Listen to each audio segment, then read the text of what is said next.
Hello everyone and welcome to the channel. In today's episode I will be discussing the hardware I chose for my all-in-one home NAS server. If you missed my last episode where I talked about the planning and explained how I decided what features I needed from my home NAS, there's a link in the description box below for you to check it out. Over the next few weeks and months, I'll be walking you through the exact process I followed when planning, building and troubleshooting the system. My goal is to share every single step with you, warts and all, the good, the bad and the ugly, so you can hopefully benefit from my experience and find answers to your own home NAS questions. If that sounds interesting, make sure you hit that like, subscribe button and notification bell. Your support really helps me keep creating free content for you. Just so you know, this system is already built and running in full production, and I have to say it really turned out to be a solid home NAS server build. I managed to achieve all my initial goals and then some. Building the server has been a hugely rewarding process, and for me, that learning experience is truly the best part of building your own home lab. I've linked all the hardware I discussed today along with some good alternatives down in the description box below. For full transparency, some of these are affiliate links. They won't cost you a penny extra, but I might get a small commission which supports the channel so I can keep making these videos for you. So a big thank you for your support. Alright, if you're ready, let's get into it. So what hardware did I choose? Now that all my planning was done, it was time to select the actual hardware. Here's what I settled on. After extensive research, I'll break down each component and give you my full reasons for choosing it. Hopefully, this helps if you are planning your own home server build. Let's start with the case. You might be surprised, but the Johnsbow N3 Mini ITX case was actually the deciding factor that kicked off this entire project. I wanted to build my own DIY NAS for years, but what always held me back was the lack of suitable NAS cases. When I saw the sleek compact design of the Johnsbow N3, I knew immediately it was time. With its Mini ITX form factor and 8 drive bays, this was the case I'd been dreaming about. With this case in mind, I started planning all the other hardware that would go inside it. Next up, the power supply. Because I chose the Johnsbow N3 case, I knew my only option was an SFX power supply. I also wanted to be modular to avoid excess cables blocking airflow. Finally, I aimed for at least an 80+ gold rating for energy efficiency and reduced noise. I settled on the Cooler Master V750 SFX Gold 750 watt power supply. Yes, 750 watts is definitely overkill for this build, but it was surprisingly the cheapest PSU I could find at the time. A nice bonus is that the extra wattage leaves plenty of headroom. If I ever want to repurpose this system and, for example, add a graphics card later on, then I can.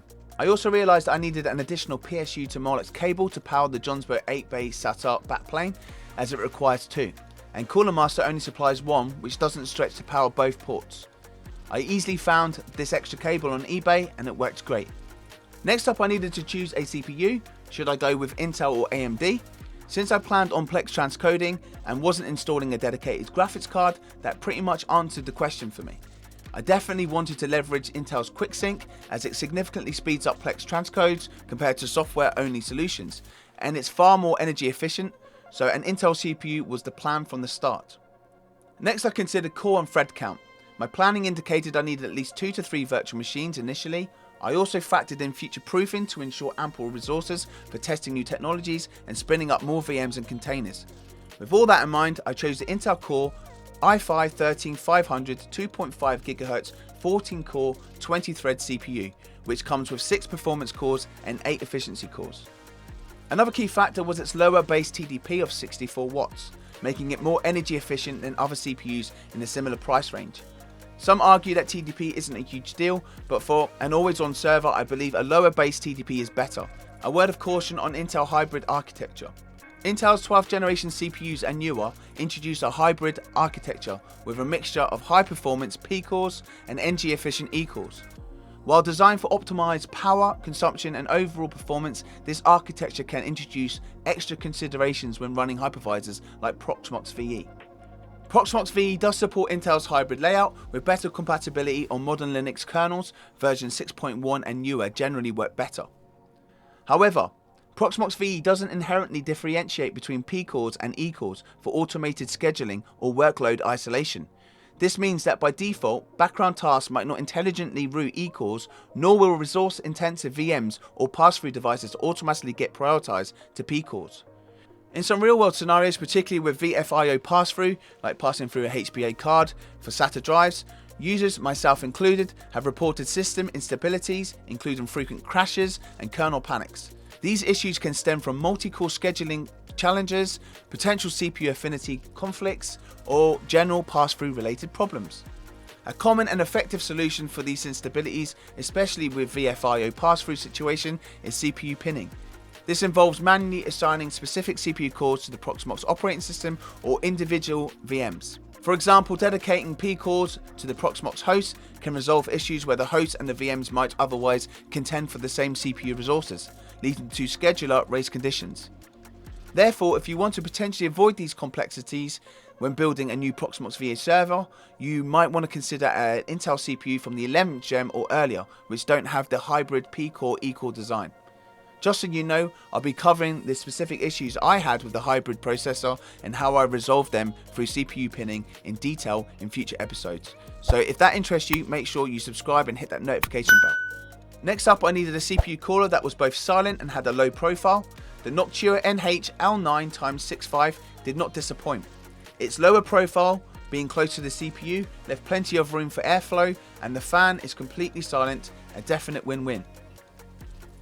Next, the motherboard. I finally settled on ASRock Z790M ITX Wi-Fi. When I was looking for a motherboard, there was a few limiting factors I had to consider due to my case choice. First, the form factor. The Johnsbow N3 meant I needed a mini ITX board. However, these boards come with certain limitations. For starters, there aren't as many mini ITX options as full ATX boards. They also have limited features due to the compact size. For instance, only 2 DIMM slots or just 1 PCIe lane. But the main problem I ran into was the lack of SATA connectors. Knowing I wanted an 8-bay NAS, I could only find boards with a maximum 4 SATA ports at the time of my research. I knew right then I needed to find a solution, and I did. It's amazing. More on that later in this episode. What I knew for certain at this point was that I needed a mini ITX form factor motherboard, full DDR5 DIMM slots, more on RAM later, a PCIe slot for expansion, preferably Gen 5, Wi-Fi 6 just in case I ever needed to move the server and use Wi-Fi, USB 3.0 ports for transferring data from my old server drives. Finally, dual Ethernet with ability to upgrade to 2.5 in the future. My current network is only 1 gig, so this was purely for future proofing. I don't plan to edit video on remote shares or anything high bandwidth. I mainly use Ethernet for incremental device backups and video streaming. So 10 gig would have been completely overkill for my specific use case. If you are planning heavy video editing or similar, then definitely look at 10 gig board or a PCIe M.2 adapter that supports it. Next up is the RAM. Initially I was planning this system with TrueNAS in mind, intending to use the robust ZFS file system. The way ZFS works, utilizing the ARC cache, demands a lot of RAM. The general industry consensus suggests 1 GB of RAM for every 1 TB of raw data storage. There is also the recommended requirement of ECC, error correcting code, memory. Now from my experience working in the domestic small business IT industry, these recommendations are truly aimed at enterprise or critical data use cases. Implementing the same conditions in a home lab is probably overkill. A random bit flip isn't unheard of, but it's quite rare. So is it really worth the extra price for the home setup?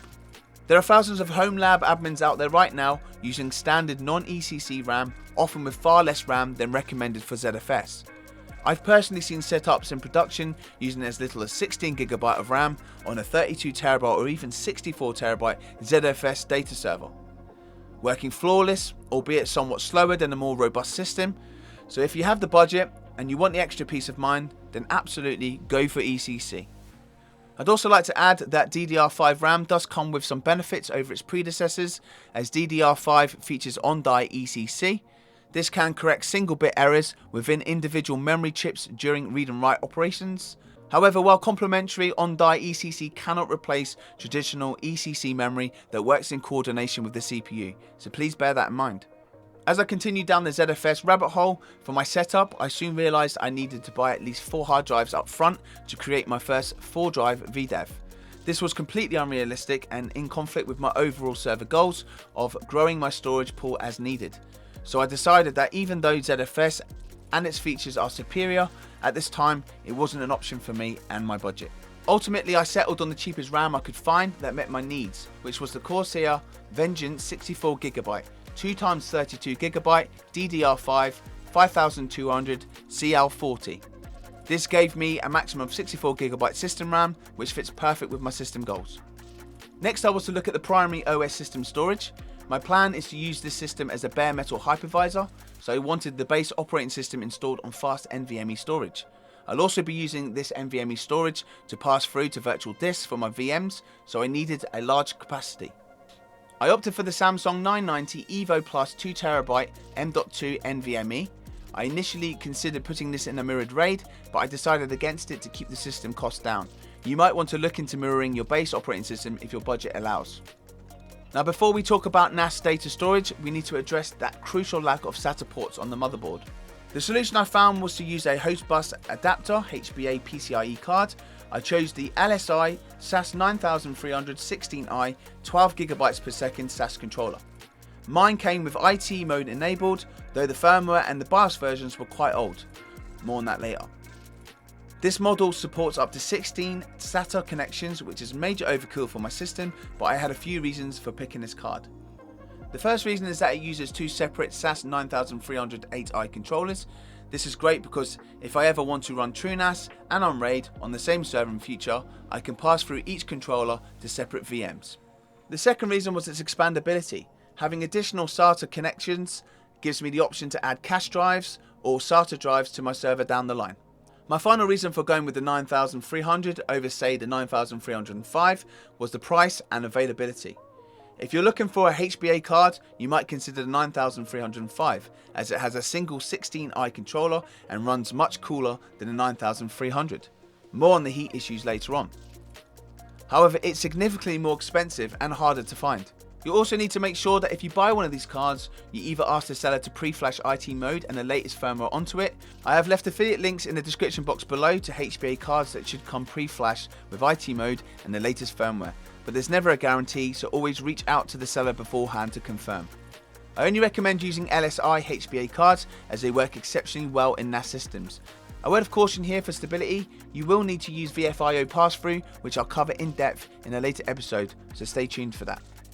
Because I was using a SAS HBA card, I needed to pick up some additional cables. I purchased two internal HD Mini SAS SFF 8643 hosts to 4x SATA hard drive cables, both 100 cm long.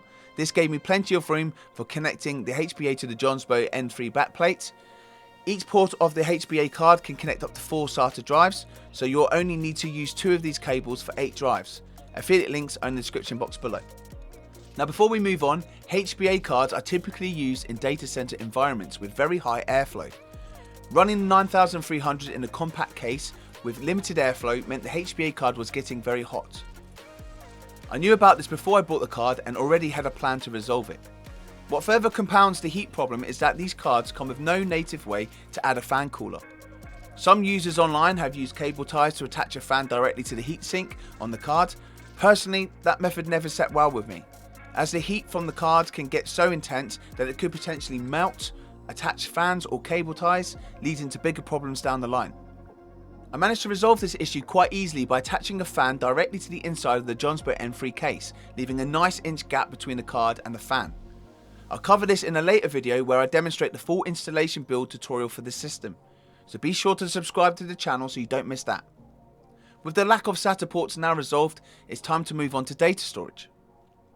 As I mentioned previously, I was originally looking to use ZFS as my NAS storage file system. However, this didn't fit with my budget or my server goals, as I would have to buy my full pool of drives up front. So I knew I needed to pick a file system that could grow with my needs. This falls into the operating system software side of things, which I'll discuss in more detail in the next video. So go check that one out if you want to know what I ended up using. Knowing that I could add drives as needed and thus grow my pool with demand, I started looking into purchasing some 3.5-inch SATA drives. The two brands I considered were Western Digital Red drives and Seagate Ironwolf drives, as well as their Pro counterparts. I aimed to start my pool with at least 2 drives, with the data drive being at least 12 terabytes. I also needed a parity drive, which had to be larger than my chosen storage drives. I was fortunate enough to have an external USB 20TB Western Digital drive, which I shucked, which just means I removed it from the plastic case. I attached it to the NAS and it worked out the box with no extra tweaks. Some people online have reported needing to use electrical tape to cover the first 3 pins due to a power issue on the standard motherboards, but my Johnsbow N3 case, HBA and motherboard combo had no issues at all. This gave me 12TB of instant storage and a 20TB parity drive. It also meant that as I needed extra storage, I can continue to purchase drives and add them as and when I need to, which ticked all my server goals. I'll explain more about all this in the next video that covers the software, so if this interests you, please hit that like and subscribe button, as well as the notification bell to be notified when we upload new content. So that brings us to the end of today's video. I hope you got some benefit out of it. Why not share your own experience and the hardware you chose in the comment section below? I look forward to hearing about it. In the next episode, we'll explore the software powering this NAS build. I'll be detailing the operating systems, applications, and services essential for achieving my goals, so stay tuned for that. Don't forget, I have a Discord channel that I'm building up. It's very early days, so be one of the first to join. I hope to build a community there, run competitions, and get your feedback on future content ideas. It's also a good place to get any help or support. Just drop a question in the correct section, and I'll do my best to answer it. All that's left for me to say now is thank you guys for watching, and I'll see you in the next one.